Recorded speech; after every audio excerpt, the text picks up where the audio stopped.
Prestem atenção, observem a marca, o degrau, a falta de acabamento no perímetro e no corte. Agora, é o mesmo cabelo, tá? Olhem o degrau, olhem as marcas das pintinhas. E agora, é o mesmo cabelo.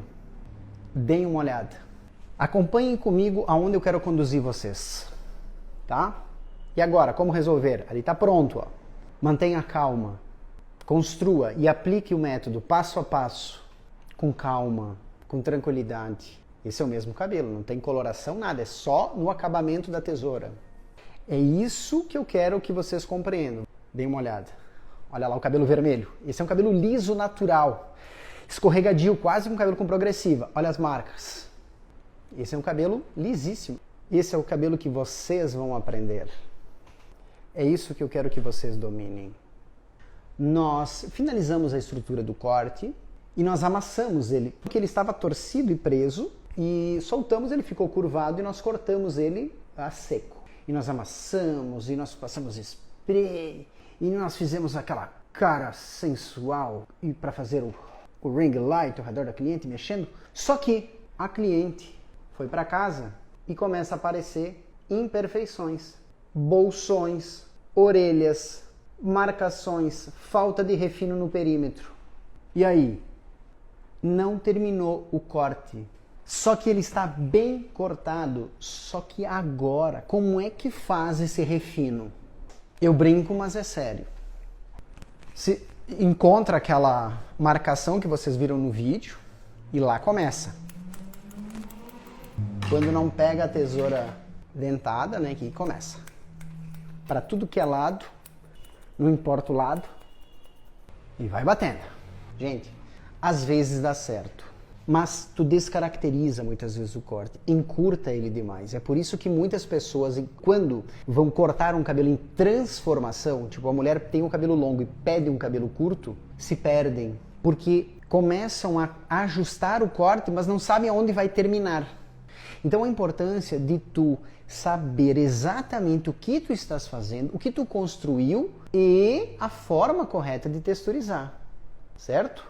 Então, o que eu quis começar aqui com vocês, tá? Primeiro, como que eu transformo essa bolsa mais pesada em um movimento fluido e leve? Como que eu tiro esse degrau e faço um refino na nuca e transformo o cabelo em algo leve, fluido e que a mulher consegue escovar, acomodar, amassar e ficar perfeito? Tínhamos um objetivo. Paulo, como assim um objetivo? Poderia ser vários objetivos.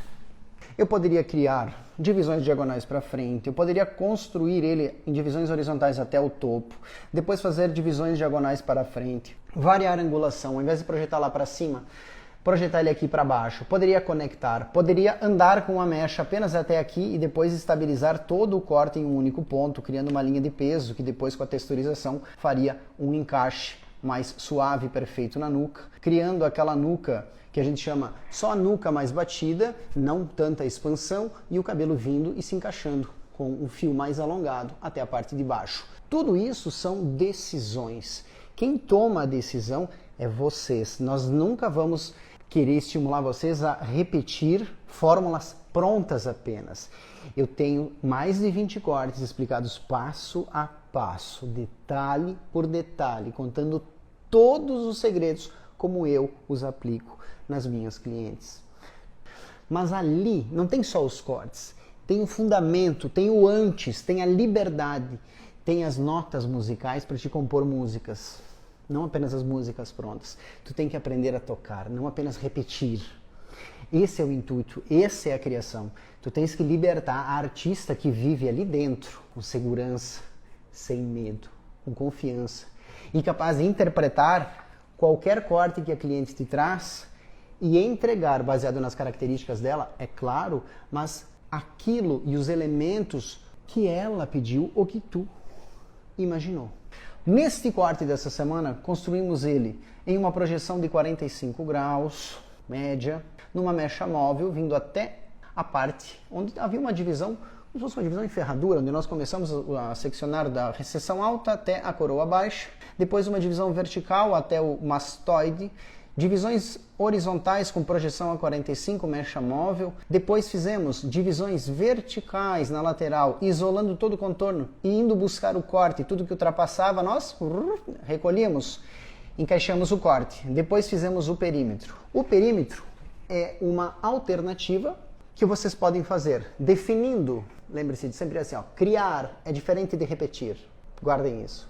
É diferente de repetir no sentido do que? Se tu repete, tu já tem, quando a cliente volta, um pouco da estrutura, tu tem já uma percepção de acabamento. Quando tu estás criando, tu precisa perceber que tu está primeiro criando uma forma. Da forma tu vai fazer o refino e do refino, o refino do refino, até encontrar o ponto. Por isso que sempre construímos com folga. Quando estamos construindo, trabalhamos com margem de folga. Ah, mas Paulo, ela quer aqui, então eu vou lá e corto aqui. Cara, e com o acabamento, vai parar aqui o Chanel. Porque ou vai virar o beisola ou vai ficar muito curto. Então, deem margem para o acabamento durante uma construção. Tá? Na parte de cima, optamos por não criar conexão. Por quê? Porque achamos divertido. Trabalhar com a texturização com fluidez, com uma suavidade. Se eu não faço a texturização em cima desse corte, não fica pronto. Paulo, mas fica mal cortado? Não, ele só não fica pronto. Entendeu? Muitas pessoas estão acostumadas a entregar cortes pela metade, sem a decoração adequada. Ou constroem de qualquer jeito e decoram, que não sabem mais achar o corte. Ele cresce todo sem estrutura. Ele não cresce no corte. Texturizar não é modificar o corte, é dar encaixe ao corte. E cada cabelo pede uma intensidade, uma técnica e uma entrega da tua parte, certo? Nós optamos por trabalhar com essa distância aqui, uns 2 dedos mais ou menos da parte de baixo, para criar depois uma mobilidade. Paulo, e se eu quisesse encaixar ele? Bom, se eu quisesse, poderia continuar com o movimento, em vez de projetar lá em cima, continuar projetando ele aqui mais para baixo, dando sequência ao corte. Nós optamos por elevar ele, certo? Elevar. Porque vocês lembram que nós trabalhamos com uma técnica assim, uma distribuição direcional que a gente chama. A gente trabalhou com o cabelo todo para trás, não foi para o meio, certo? Ele foi todo para trás. 45 aqui e depois uma outra projeção. Vamos trabalhar dessa forma, tá? Pois bem, construímos o corte com divisões, nós subdividimos a cabeça, começamos nessa parte, cada seção tenteada para o seu lugar, certo? Maravilha. Depois, na parte da frontal, certo? Demos sequência com a divisão. Olha lá. Conectamos com esta porção, tal qual vocês estão vendo aqui. Olha lá. Pronto. Olha só. Toda a estrutura do corte baseada nas divisões, nas seções. Depois as divisões dentro das seções e os ângulos de projeção e a técnica do corte. Dessa forma, nós construímos um lindíssimo Chanel.